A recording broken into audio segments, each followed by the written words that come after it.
আল্লাহ রাব্বুল আলামিন প্রথম আয়াতে বলেছেন আউযু বিল্লাহি মিনাশ শাইতানির রাজীম ক্বাদ আফলাহাল মুমিনুন ক্বাদ আফলাহাল মুমিনুন ঈমানদারগণ সফল হয়ে গেছে। যারা ঈমান এনেছে তারা সফল হয়ে গেছে। আল্লাহ পাক স্টেটমেন্ট দিচ্ছেন ঈমানদারগণ সফল হয়ে গেছে। দুইটা শব্দ এখানে, সাফল্য আর ঈমানদার।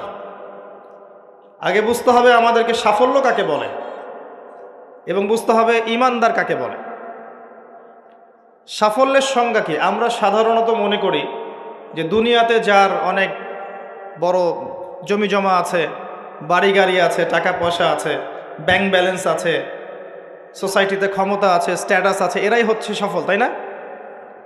আমরা সাধারণত এটা মনে করি এবং আমাদের জেনারেশনকে তো শেখানো হয়েছে সাফল্যের সংজ্ঞা হচ্ছে কিভাবে এই দুনিয়াতে আপনি ভালো থাকবেন।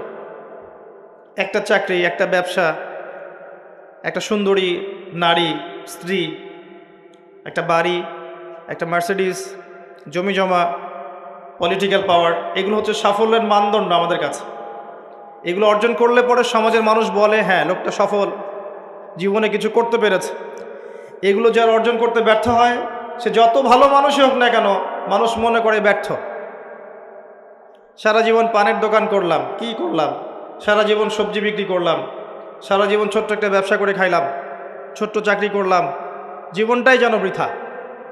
মানুষের দর্শন, চিন্তা দর্শন এখন এমন।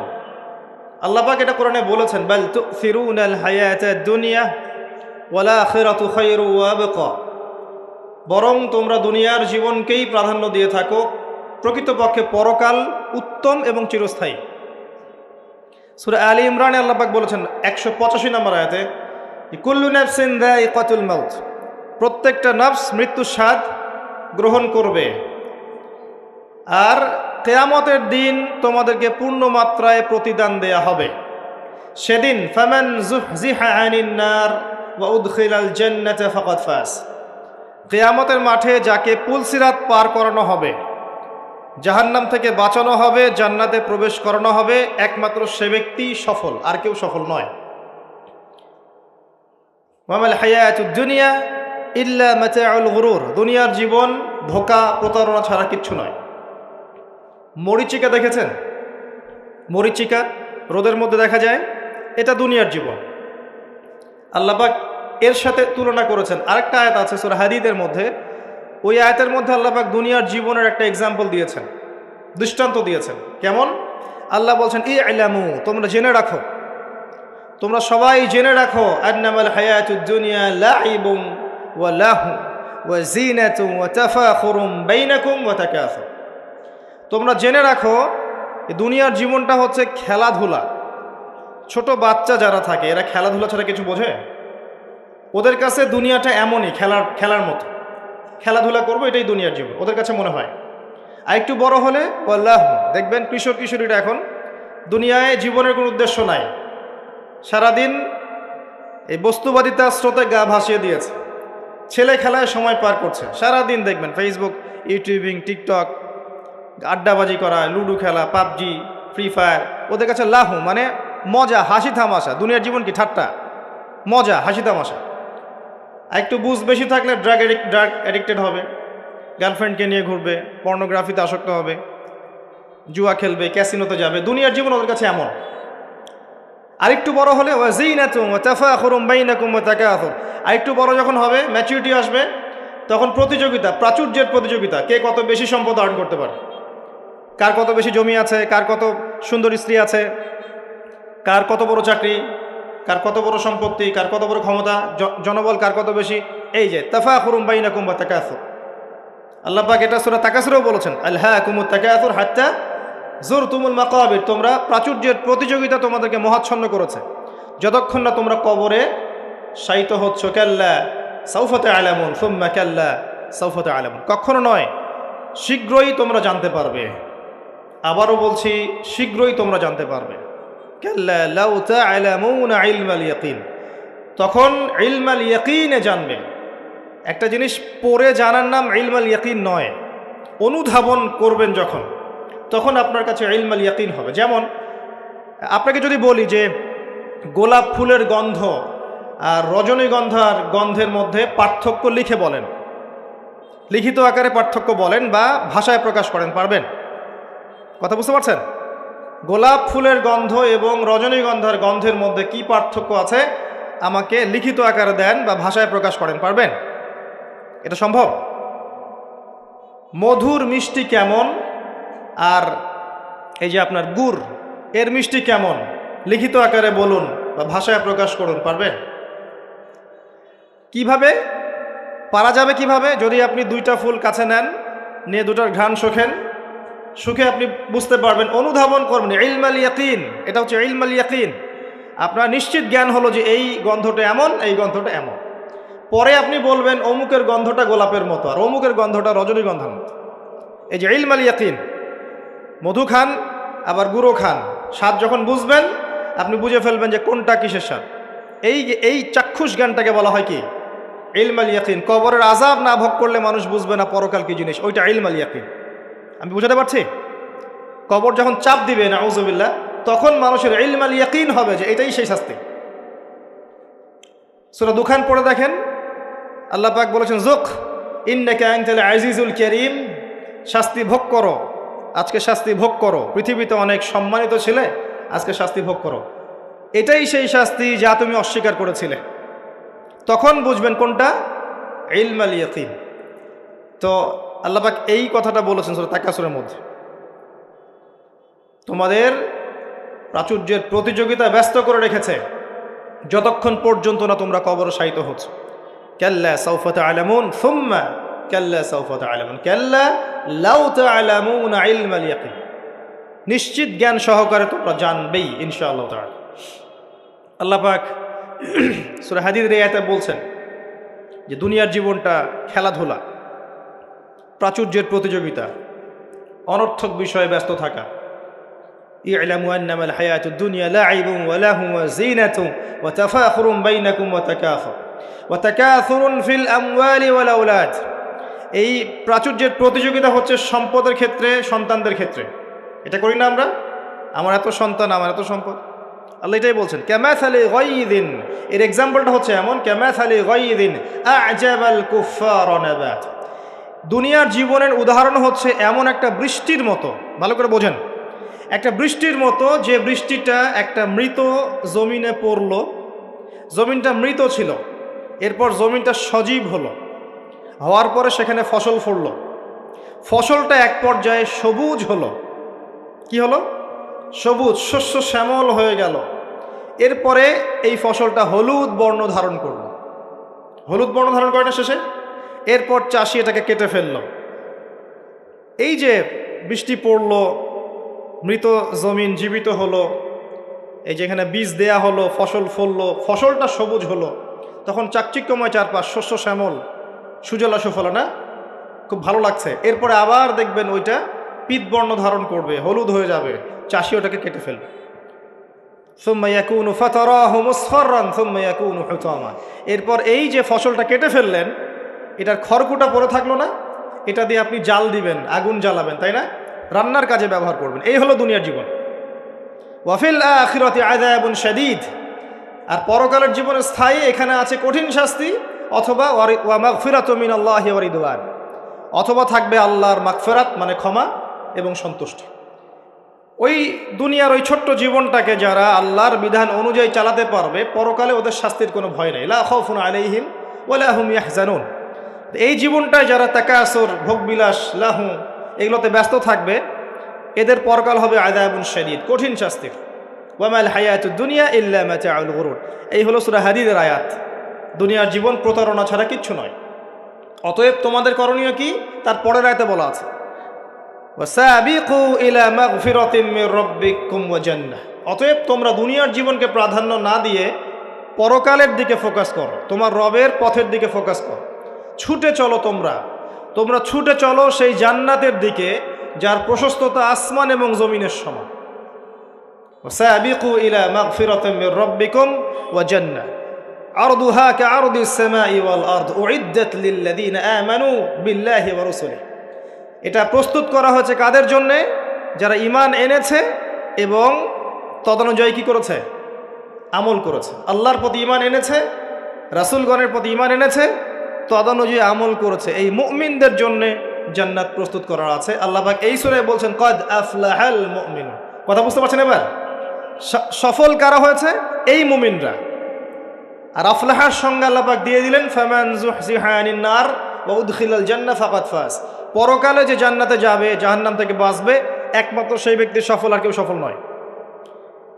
এখন কদ আফলাহাল মুমিনুন আয়াতের মধ্যে সাফল্যের সংজ্ঞা আপনি শিখে ফেললেন। দুনিয়ার জীবনের সাফল্য চিরস্থায়ী নয়, পরকালের সাফল্য চিরস্থায়ী। দুনিয়ার সবচেয়ে আরামে আয়েশে থাকা ব্যক্তিকে আল্লাহ পাক 1 সেকেন্ডের জন্য জাহান্নামে প্রবেশ করাবেন। হাদিস এসেছে, দুনিয়াতে আল্লাহ পাক যাকে সবচেয়ে বেশি নিয়ামত দিয়েছেন, one kind of Bill Gates. কথা বুঝতে পারছেন? ইমানদার ছিল না, কাফের ছিল, প্রচুর ধন সম্পদ আল্লাহ পাক দিয়েছেন। আল্লাহ পাক তাকে 1 মুহূর্তের জন্য জাহান্নামে ঢোকাবেন কিয়ামতের মাঠে, ঢুকিয়ে বের করবেন। বের করে বলবেন, দুনিয়াতে সুখে ছিলে? দুনিয়াতে কি সুখে ছিলে তুমি? তখন সেই ব্যক্তি বলবে, সুখ কি জিনিস আমি জানি না, সুখ শান্তি কি জিনিস আমি জানি না। 1 সেকেন্ডে। এরপরে পৃথিবীতে সবচেয়ে কষ্টে যে ব্যক্তি ছিল, ধরে নেন আজকে সিরিয়ার মাজলুমদের মতো কেউ, বা প্যালেস্টাইনের মাজলুমদের মতো কেউ, বা আপনাদের এখানেও অনেক মাজলুম আছেন, পৃথিবীর বিভিন্ন জায়গায় এখন মাজলুমদের সংখ্যাই বেশি। যাই হোক, তাকে ঢোকানো হবে জান্নাতে 1 সেকেন্ডের জন্য, 1 মুহূর্তের জন্য, ঢুকিয়ে আবার বের করা। আল্লাহর 1 মুহূর্ত আবার আমাদের মতো নয়, ওই 1 মুহূর্তেই সে অনন্তকালের স্বাদ পেয়ে যাবে। আল্লাহ পাকের 1 মুহূর্ত, তাতে অনন্তকালের স্বাদ সে পেয়ে যাবে ইনশাআল্লাহ। এবার বের করবেন, দুনিয়াতে কষ্টে ছিলে? দুনিয়াতে কখনো কষ্টে ছিলে? এই ব্যক্তি বলবে, কষ্ট কি জিনিস আমি তো জানি না, কষ্ট কি জিনিস আমি তো জানি না। অর্থাৎ এই হাদিস থেকে বুঝতে পারছি, দুনিয়াতে আমরা যে যত ভালোই থাকি না কেন, পরকালে যদি সফল হতে না পারি, দুনিয়ার জীবন বৃথা। ওই যে বাবু তোমার তো 16 আনাই বৃথা, একটা কবিতা আছে না, পড়েছিলেন? এখন তো এগুলা বই থেকে উঠিয়ে দেওয়া হচ্ছে মোটামুটি। ওমর ফারুক একটা কবিতা ছিল, পড়েছেন? এখন আমরা পড়েছিলাম, এখন এগুলো নাই। আস্তে আস্তে আস্তে আস্তে টেকনিক্যালি ভ্যানিশ হয়ে যাচ্ছে, মানে হাওয়ায় মিলে যাচ্ছে। সুবহানাল্লাহ। এই বিশ্বে কোনো কিছুই এমনি এমনি হচ্ছে না। এই বিশ্বে যা কিছু হচ্ছে এর পিছনে কোনো না কোনো কারণ থাকে। কারণটা ফাইন্ড আউট করতে হলে আপনাকে খিজির হতে হবে। কি হতে হবে? তাকে পাবেন কোথায়? কোথায় পাবেন? মাজমাউল বাহরাইন, 2 সাগরের মিলনস্থলে পাবেন। সূরা কাহফ, নবী মুসা আলাইহিস সালাম এবং খিজির আলাইহিস সালামের গল্প পড়েন, ঘটনাটা পড়েন। এখানে আপনি দেখবেন খিজির আলাইহিস সালামকে আল্লাহ পাক বাহ্যিক জ্ঞানের সাথে সাথে আধ্যাত্মিক জ্ঞান দিয়েছিলেন। যখন বাহ্যিক এবং আধ্যাত্মিক জ্ঞান একত্রিত হবে, মাজমাউল বাহরাইন, 2 সাগর মিলে যাবে, তখন আপনি নূর লাভ করবেন, বাসিরা লাভ করবেন, অন্তর্দৃষ্টি লাভ করবেন। তখন আপনি চারপাশের বিষয়গুলো গভীরভাবে বুঝতে পারবেন ইনশাআল্লাহ। শুধু বাহ্যিক চোখ দিয়ে দেখলে প্রশ্ন করবেন, নৌকা কেন ফুটা করলেন, বাচ্চাকে কেন হত্যা করলেন, আর এই দেয়াল কেন নির্মাণ করলেন? কারণ মুসা আলাইহিস সালাম বাইরের চোখ দিয়ে দেখছিলেন, আর খিদর আলাইহিস সালাম ভিতরের চোখ দিয়ে দেখছিলেন। ভিতরের চোখ তখনই খুলবে যখন এখানে আল্লাহর নূর আসবে। আর নূর পাবেন সূরা নূরের মধ্যে, বলে দিলাম। নূর কোথায় পাবেন? সূরা নূরের মধ্যে। আরও কিছু কাজ আছে নূর পাওয়ার, তার মধ্যে অন্যতম একটা হচ্ছে মনের মধ্য থেকে যাবতীয় হিংসা, গীবত, বিদ্বেষ, তোহমত, এই যে সমালোচনার অপসংস্কৃতি আর অহংকার, রিয়া দূর করে ফেলতে হবে। আর এগুলো চাইলেই দূর করা সম্ভব নয়, এগুলো চাইলেই দূর করা সম্ভব নয়। যাদের মনের মধ্যে এগুলো নাই তাদের সাথে ঘোরাফেরা করতে হয়। হ্যাঁ, যাদের মনের মধ্যে এগুলো নাই তাদের সাথে ঘোরাফেরা করলে, তাদের সাথে ওঠা বসা করলে, তাদের বইপত্র পড়লে, তাদের লেকচারগুলো শুনলে, তখন আপনার মধ্যে একটা তাসির হয়। শুধু দূর থেকে কথা শুনে বই পড়ে কিন্তু সব অর্জন হয় না। যদি তাই হতো তাহলে একটা কিতাব ধরিয়ে দিয়েই আল্লাহ পাক ক্ষান্ত হয়ে যেতেন। কিতাব নাজিল করেছে, পড়ে নাও বাসায় গিয়ে। নবী সাল্লাল্লাহু আলাইহি সাল্লাম যে সূরাগুলো নাজিল হয়েছে বলতেন, বাসায় গিয়ে পড়ে নাও, বাস হয়ে যাও। ব্যাপারটা কেমন ছিল?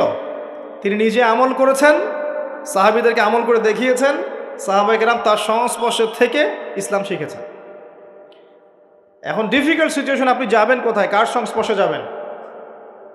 অনেক ক্ষেত্রে এমনও দেখা যাবে যারা ইসলামের ধারক আর বাহক, তাদের ভিতরে ইসলাম নাই।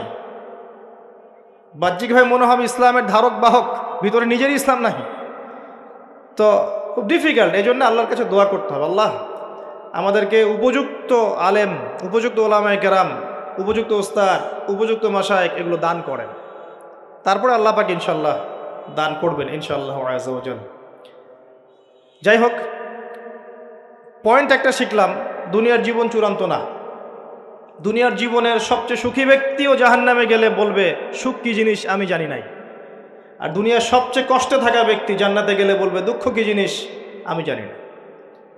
মানুষ দোয়া করলে কয়েকটা জিনিস হয়। মানুষ দোয়া করলে রিজিক যদি হালাল হয়, আকীদায় যদি শিরিক না থাকে, আমলে যদি বেদাত না থাকে, দোয়া করলে দোয়া কবুল হয়ে যাবে ইনশাআল্লাহ। দোয়া করলে দোয়া ডাইরেক্ট কবুল হয়, অথবা আল্লাহ পাক এই দোয়ার বিনিময়ে তার ভবিষ্যতের কিছু বিপদ আপদ ছড়িয়ে দেন।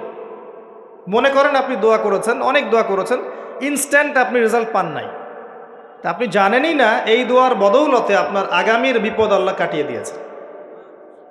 এটা আল্লাহ জানেন, আপনি জানেন। অথবা কি হতে পারে, অথবা কিয়ামতের মাঠে এই বিনিময় দেওয়ার জন্য আল্লাহ পাক প্রতিদান রেখে দিবেন নিজের কাছে। এবং আমরা অনেকেই কিয়ামতের মাঠে উঠব, উঠে আল্লাহ পাক আমাদেরকে দেখাবেন, আমল নামা দেখাবেন এবং বলবেন অমুক দিন তুমি এই দোয়া করেছিলে, আমি এই দোয়াটা ওই সময় দেইনি, তোমার জন্য জমা রেখেছি, আজকে সেই দোয়ার বিনিময় তোমাকে দান করব।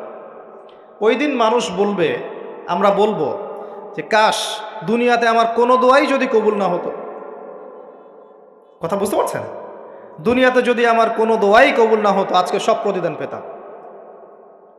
একজন অসুস্থ ব্যক্তি যার দুনিয়াতে প্রচুর রোগ ছিল, কিয়ামতের মাঠে যখন দেখবে যে এগুলোর প্রতিদান কত হাজার হাজার নেকি সে পাচ্ছে, তখন সে বলবে দুনিয়ার পুরো জীবনটাই যদি অসুস্থ থাকতাম কতই না ভালো।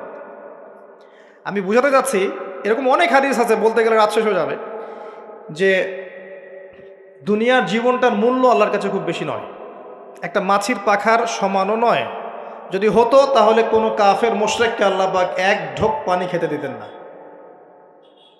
আর আজকে আমাদের চিন্তা চেতনা সমস্ত বিষয় দুনিয়া কেন্দ্রিক।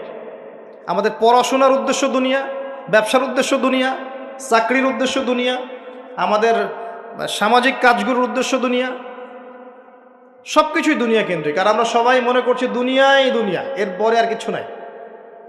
মনে রাখবেন, যে ব্যক্তি দুনিয়ার জন্য দুনিয়া করে, শুধু দুনিয়ার জন্যই দুনিয়া করে, সে দুনিয়া পরকাল দুটোই হারাবে।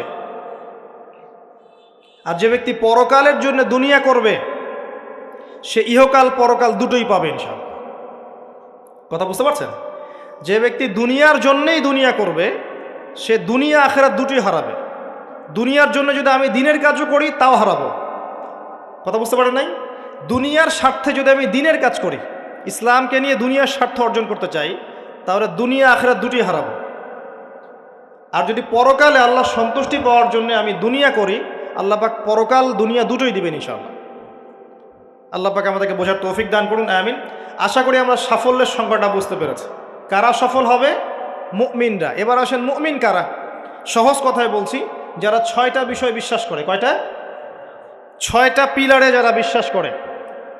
1 নাম্বার, মুহাম্মদ সাল্লাল্লাহু আলাইহি ওয়াসাল্লামকে জিজ্ঞেস করা হয়েছিল না, ইয়া মুহাম্মদ সাল্লাল্লাহু আলাইহি ওয়াসাল্লাম আখবিরনি আনিল ঈমান, আমাকে ঈমান সম্পর্কে বলুন। মনে আছে হাদিসটা? হাদিসে জিবরিল, মিশকাতের 2 নম্বর হাদিস মেবি, জি। আর মুসলিম শরীফের 9 নম্বর হাদিস। জিবরাইল আলাইহিস সালাম মানুষের বেশ ধরে নবী সাল্লাল্লাহু আলাইহি ওয়াসাল্লামের কাছে এসেছিলেন, তার হাঁটুর সাথে হাঁটু লাগিয়ে বসেছেন, বসে 4টা প্রশ্ন করেছিলেন।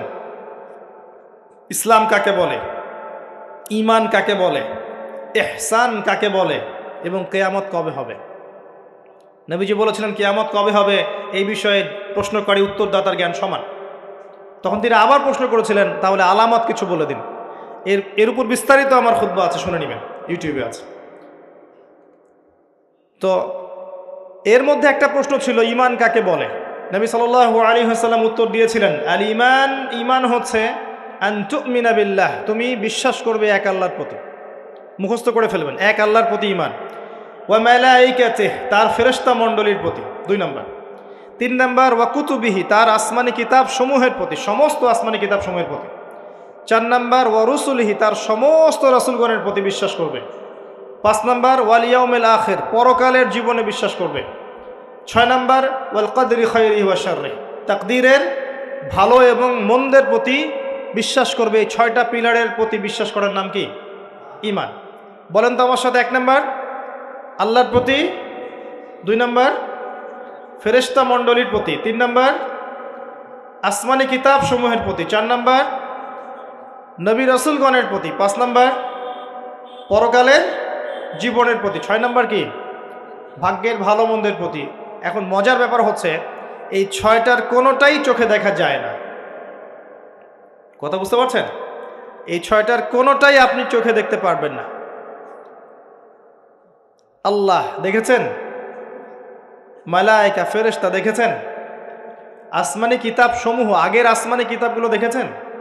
আমি তো বারবার একটা কথা বলি লেকচারে, যে অনেক মুসলিম তো কোরআনও দেখেনি। এমন মুসলিম নাই? আছে, অবশ্যই আছে, দিন দিন ওদের সংখ্যা বাড়ছে। হ্যাঁ, কেমব্রিজ, অক্সফোর্ড, হার্ভার্ড থেকে পড়ে আসছে, কোরআন দেখেনি। হ্যাঁ, আপনি তোলা তোলা করে বড় করেছেন, ইউনিভার্সিটিতে পড়ে আপনার ছেলে কোরআন দেখেনি কখনো।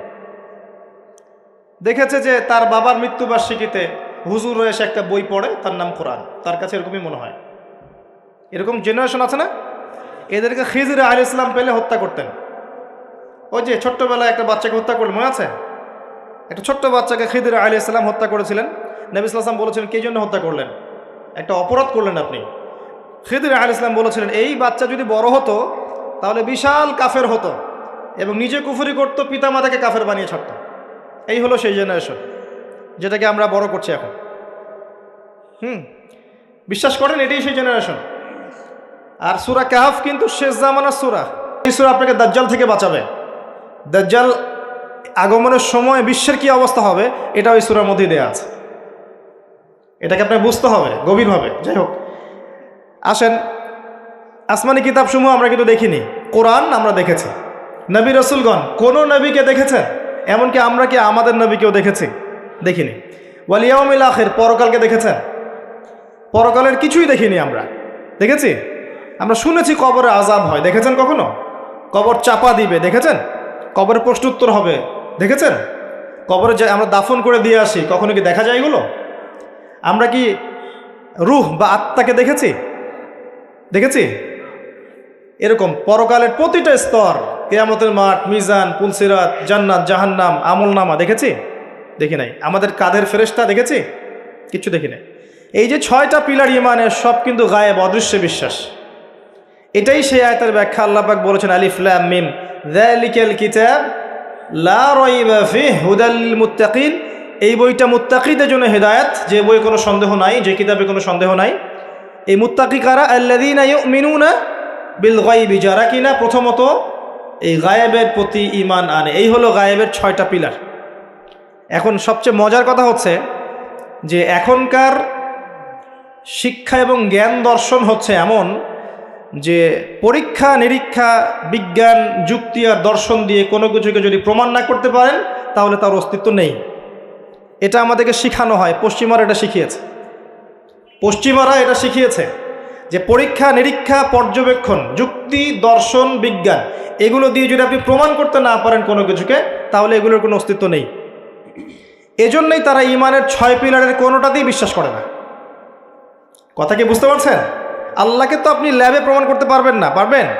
আর আল্লাহ যদি সামনে থাকতেন তাহলে কি ফেরাউনও তাকে সাজদা করতো না? করতো না? তাহলে কি দুনিয়ার জীবনটা কোনো পরীক্ষা হতো? হতো না।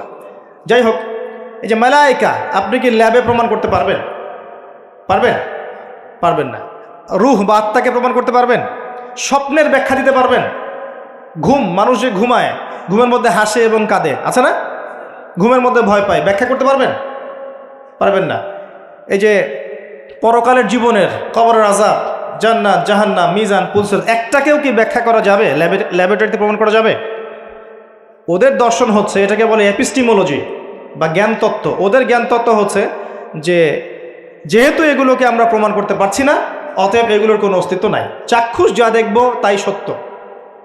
এটা ওই যে মূসা আলাইহিস সালামকে বলেছিল তার কওম, লান নুমিনা লাকা হাত্তা নারাল্লাহা জাহরা, আমরা বিশ্বাস করব না তোমার কথা হে মূসা, যতক্ষণ আল্লাহকে হাজির করছো আমাদের সামনে, দেখব তারপর বিশ্বাস করব।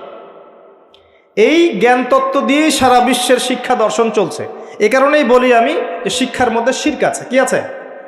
শিক্ষা দর্শনের মধ্যে শিরক আছে। কিন্তু এই চিন্তা চেতনা লালন করে কেউ জ্ঞান অর্জন করে, তার এই পুরো জ্ঞান অর্জনটাই বৃথা। এই জ্ঞানের দিয়ে সে দুনিয়া পাবে, পরকাল পাবে না। তো ইমানের 6 পিলার প্রত্যেকটাই কি? গায়েবে বিশ্বাস।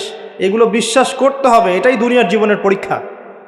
মনে রাখবেন, এগুলোর প্রতিটার পিছনেই বিজ্ঞান আছে, যুক্তি দর্শন আছে, কিন্তু আমাদেরকে সেই ক্যাপাবিলিটি অফ থিঙ্কিং দেয়া হয় নাই। আমাদেরকে ওই মাথার মধ্যে ওই চিন্তা শক্তি দেয়া হয়নি যে আপনি মালায়েকা ব্যাখ্যা করতে পারবেন। যখন মৌতের আলামত শুরু হবে, মানুষের চোখ লোহার মতো তীক্ষ্ণ হয়ে যাবে। আছে না সূরা কফের মধ্যে, ফাকাশাফনা আনকা গিতাআক ফাবাসারুকা ইয়াওমা হাদিদ, এই যে তোমার চোখ আজকে লোহার মতো তীক্ষ্ণ হয়ে গেছে, পরকালকে দেখতে পারবে সে। মৃত্যুর সময় দেখবেন মানুষ চোখ খুলে তাকিয়ে থাকে না, চোখ বন্ধ করে দেয়া হয়। তার রূহটা যে মালায়েকা নিয়ে চলে গেছেন, সে দেখতে থাকে, রূহটাকে ফলো করতে থাকে। মানুষের সায়েন্স বলে এখন মানুষের বডি যখন মারা যায় তারপরও চোখ জীবিত থাকে। চোখের মধ্যে চোখ সবচেয়ে শেষে নষ্ট হয়। চোখের এই যে ইন্দ্রিয়ের ক্ষমতাটা, এটা মানে ডেড বডি মারা যাওয়ার সাথে সাথেই শেষ হয়ে যায় না, চোখের এই ক্ষমতাটা বাকি থাকে। দেখবেন চোখ তাকিয়ে আছে। যদি ভালো মানুষ হয়, একটা জান্নাত থেকে সিঁড়ি নামিয়ে দেওয়া হয় এবং সিঁড়িতে করে তার আত্মা চলে যাবে ইল্লিনে ইনশাআল্লাহ। আর খারাপ হলে কোথায় যাবে? সিজ্জিন। এটা বারজাখের জীবন, এখানে আযাব দেয়া হচ্ছে। মেরাজের রাতে নবী সাল্লাল্লাহু আলাইহি ওয়াসাল্লাম দেখে আসছেন না? সুদখোরের শাস্তি রক্তের নদীতে ফেলে মাথা ফাটিয়ে দেওয়া হচ্ছে। জেনাকারের শাস্তি, সামনে ভালো গোশত আছে, এদিকে খারাপ গোশত আছে, পচা গোশত খাচ্ছে। গীবত করে শাস্তি দেখেছেন, এতিমের মাল আত্মসাৎকারী এরকম করে আগুনের দলা খাচ্ছে, বায়ুপথ দিয়ে আগুন বের হয়ে যাচ্ছে। অনেক শাস্তি দেখে এসেছেন। এক শ্রেণীর বক্তার শাস্তিও দেখেছেন, নাউজুবিল্লাহ, আল্লাহ পাক হেফাজত করুন আমাদেরকে। আগুনের কেচি দিয়ে জিহ্বা কেটে দেয়া হচ্ছে, আগুনের কেচি দিয়ে জিহ্বা কেটে দেয়া হচ্ছে। সেটা হচ্ছে বলতো, কাজের বেলা কিছু ছিল না, এবং শরীয়তের মূল বিষয়কে বিকৃত করে ফেলতো এই শাস্তি। যাই হোক, তো এই 6 পিলারে কি করতে হবে? এই 6 পিলার 3টা কাজ করতে হবে। একটা হচ্ছে এই 6টা পিলারে আপনাকে প্রথমে আমাকে মনে বিশ্বাস করতে হবে, এটা 1 নাম্বার। তাসদিক বিল জিনান, ইকরার বিল লিসান। এরপর আপনাকে মৌখিক স্বীকৃতি প্রদান করতে হবে। এরপর আমালু বিল আরকান, কাজে বাস্তবায়ন করতে হবে। আর ঈমান কিন্তু ইয়াজিদু ফিত তাআহ, আল্লাহর আনুগত্যে ঈমান বৃদ্ধি পায়। ওয়া ইয়ানকুসু ফিল মাআসিয়া, এবং আল্লাহর অবাধ্যতা করলে ঈমান কিন্তু কমে যায়। ঈমান বাড়ে, ঈমান কমে। ঈমানের 6টা পিলারকে আবার 3টা কাজ করতে হবে: মনে বিশ্বাস, মুখে স্বীকৃতি, কাজে বাস্তবায়ন। কাজে বাস্তবায়ন করতে গেলে আপনি অনেক সময় ভুল করে ফেলতে পারেন, গুনাহ করে ফেলতে পারেন। গুনাহ করে ফেললেই, কবিরা গুনাহ করলেও কেউ কাফের হয়ে যাবে না, সে বড়জোর ফাসেক জালেম হতে পারে। তার তওবার দরজা কি থাকবে? খোলা থাকবে। তওবা করে সে ফিরে আসতে পারে। মৌতের আগ পর্যন্ত ওর তওবার দরজা খোলা আছে। আল্লাহ পাক চাইলে তাকে তওবা নসিব করতে পারেন। এই জন্য কেউ কবিরা গুনাহ করলেই তাকে কাফের মনে করার কোনো সুযোগ নেই। যারা ইসলামের নামে জঙ্গিবাদ ছড়িয়েছে, তারা এই আকীদায় বিশ্বাস করে যে কেউ যদি কবিরা গুনাহ করে তাহলে কাফের হয়ে যাবে। কথা বুঝতে পারছেন? এটা খারেজি আকীদা বলে। কি আকীদা? খারেজি আকীদা। এরা বিশ্বাস করে কেউ কবিরা গুনাহ করলেই কাফের হয়ে যায়, অতএব ওকে মারা হালাল, ওর রক্ত হালাল, ওর সম্পদ হালাল। এই কারণে দেখবেন মুসলিম কান্ট্রিগুলোর মধ্যে এই যে মুসলিম থেকে হত্যা করা হচ্ছে, হত্যা মুসলিম থেকে করা হচ্ছে, নাম দেওয়া হচ্ছে জিহাদ। এটা আমেরিকার এবং ইসরায়েলের এজেন্ডা ছিল, এর বেশি কিছু না। খুব সতর্ক, যুব সমাজ খুব সতর্ক থাকবেন। মানে কিছু মানুষের গরম গরম লেকচারে পথভ্রষ্ট হয়ে যায় না। এত সহজেই একজন মুসলিম কাফের হয়ে যায় না। কবিরা গুনাহ করলেই কোনো মুসলিম ব্যক্তি কাফের হয়ে যায় না। সে বড়জোর ফাসেক জালেম হতে পারবে, তার তওবার দরজা বন্ধ হয়ে যায় না, বরং খোলা থাকবে। মৌত পর্যন্ত সময় আছে তার তওবা করে ফিরে আসে। খুব সাবধান। এই জায়গায় সেই সমস্যা যেটা আপনারা ধরতে পারবেন না। এটা এই সমস্যাগুলো পলিটিশিয়ান ধরতে পারবে না, কিন্তু এটা হচ্ছে জ্ঞানতাত্ত্বিক সমস্যা, ধর্মতাত্ত্বিক সমস্যা। এখানে এই ব্যাখ্যা দিয়ে যুবকদের মাথা ওয়াশ করা হয়েছে। খুব সাবধান। এখানে আল্লাহ পাক বলছেন কদ আফলাহাল মুমিনুন, এইভাবে যারা ঈমান নিয়ে আসবে তারা সফল। তাহলে ঈমানের বিষয়টা আমরা বুঝলাম যে আমরা শৈথিল্যবাদীও হব না, চরমপন্থীও হব না। আমরা ঈমানের 6 পিলারে বিশ্বাস করব, মৌখিক স্বীকৃতি দিব, মনে বিশ্বাস করব, কাজে বাস্তবায়ন করব। কাজ করতে গিয়ে যদি ভুল ত্রুটি হয়ে যায়, কবিরা গুনাহ হয়ে যায়, তওবা করে ফিরে আসার সুযোগ আছে।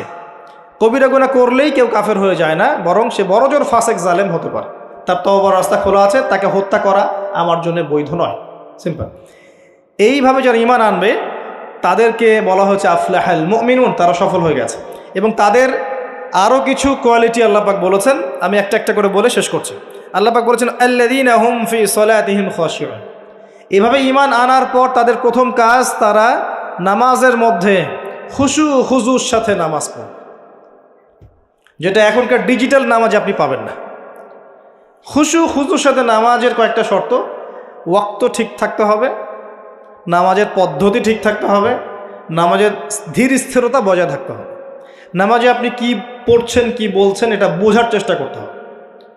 এই জন্য আমি কিছু টিপস আপনাদেরকে এর আগেও দিয়েছি, আবার বলছি, এটা আমি ব্যক্তিগতভাবে উপলব্ধি করেছি যে নামাজের মধ্যে যদি আপনি প্রতিদিন প্রতি ওয়াক্তে একই সূরা পড়তে থাকেন, মনোযোগ কমে যাবে। আপনি এক এক ওয়াক্ত নামাজে এক এক সূরা পড়েন, ভেরিয়েশন রাখেন, আপনি নামাজে মনোযোগ পাবেন বেশি। এটা একটা টিপস। একটা টিপস হচ্ছে নামাজে যা পড়ছেন আল্লাহু আকবার থেকে আসসালামু আলাইকুম রাহমাতুল্লাহ পর্যন্ত প্রতিটা শব্দের অর্থটা জানার চেষ্টা করেন এবং ওই অর্থের দিকে মনোযোগ দেন। আপনার নামাজে মনোযোগ এদিক ওদিকে যাবে না ইনশাআল্লাহ। নামাজ যে ইমাম পড়াবে তাকে স্বাধীনতা দেন, ধীর স্থিরভাবে ওকে নামাজ পড়াতে বলেন এবং যিনি ইমামতি করবেন তার তেলাওয়াতটাকে অত্যন্ত সুললিত করার চেষ্টা করেন। সুন্দর তেলাওয়াত শুনলে মনোযোগ বেড়ে যায়। খেয়াল করে দেখবেন, তারাবির নামাজে সুন্দর তেলাওয়াত থাকলে দেখবেন মনোযোগ এদিক ওদিক যাচ্ছে না এবং দুনিয়াবি কাজগুলোকে ফারেক হয়ে নামাজ পড়তে আসে। মাথায় 10টা কাজ নিয়ে নামাজ পড়তে আসবেন, রিল্যাক্সে নামাজ পড়েন এবং নামাজের সময় আশপাশের শব্দ যেন না হয় খেয়াল রাখেন।